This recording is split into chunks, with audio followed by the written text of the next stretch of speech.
New at 10, we almost hit 90 degrees today in Chicago, and hundreds living in a downtown high-rise say they couldn't escape it. Some reached out to CBS 2 saying their building's management refuses to turn on the AC. At this point, they tell our Tara Molina they're concerned for their safety. Tara's live in the loop with those details tonight. Tara.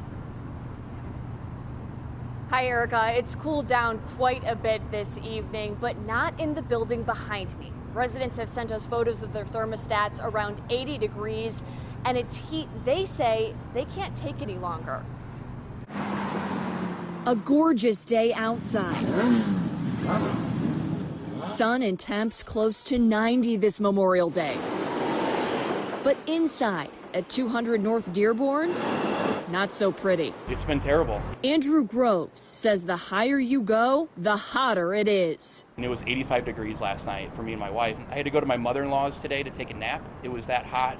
He told me there is nothing wrong with the building's air conditioning. Management just refuses to turn it on. And after 3 straight days of heat, with few places to escape during the stay-at-home order, and a week of working from home ahead of them, he says management won't return phone calls or emails. It's kind of like they don't care.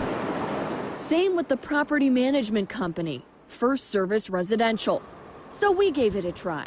I wasn't able to get through to anyone at the building, so I tried First Service Residential, where once I got through, customer service reps rerouted my call to the main menu.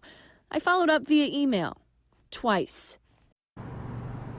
Andrew said his building's managers have said they'll switch over to AC on June 1st, but tonight he has not heard back from those managers or the property management company, and neither have I.